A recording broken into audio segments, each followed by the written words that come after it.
Il-Gazzetta Malta Today żvelat kif persuna li kien jaħdem mal-membru parlamentari Ewropew Nazzjonalista u l-kap tad-delegazzjoni tal-Partit Nazzjonalista fil-Parlament Ewropew David Casa b'affidavit ġuramentat iddikjara li David Casa kellu l-vizzju ta' droga.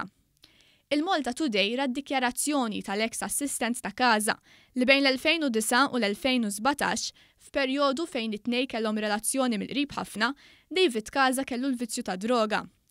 L-ex assistent ta' David Casa li f'dan il-każ qed iservi ta' whistleblower qal li huwa nazzjonalist leali u jixtieq li dawk li jirrappreżentaw lil Partit Nazzjonalista u lil Malta ikunu persuni eżemplari u ta' integrità morali. F'dan il-mument David Casa qed jagħti l-impressjoni li huwa mudell ta' politiku, meta l-fatti juru mod ieħor, iddikjara dan il-persuna li kien biċċa waħda ma' David Casa. Fl-affidavit ġuramentat, l-ex assistent ta' Casa qal li huwa kien ikun preżenti ma' David Casa meta kien iqattat tmiem il-ġimgħa fil-lukandi, waħda f'San Ġiljan u l-oħra f'Ħattart. Waqt li kien ikun f'waħda minn dawn il-lukandi, kien jiġi persuna partikolari ibiħħi droga kokaina lil Casa li min-naħa tiegħu kien iħallsu fil-pront. Żied li fit-tmiem il-ġimgħa bħal dawn, Casa kien jonfoq bejn 600 euro u 700 euro. Ingħatu wkoll li ma' David Casa kien ikun hemm ħbieb u assistenti tiegħu li magħhom kien jaqsam ukoll id-droga.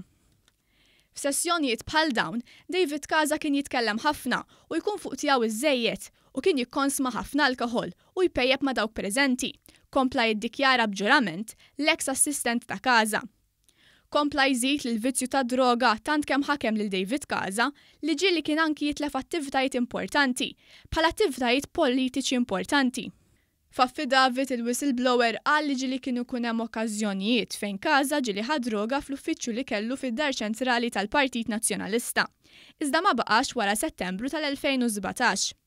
U għażit jgħid li Casa għandu l-vizzju ta' droga huwa magħruf sew mal-assistenti u l-ħbieb tal-qalb tiegħu.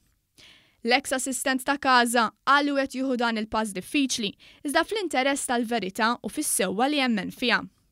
Intant dwar din l-istorja il-Malta Today tkellmet ma' David Casa. David Casa ċaħat b'qawwa dawn l-allegazzjonijiet u prova jiskredita lil dan il-whistleblower. Fis-stqarrija Casa qal li keċċa lil dan il-bniedem għax allegatament kellu problema bil-vizzju tal-logħob.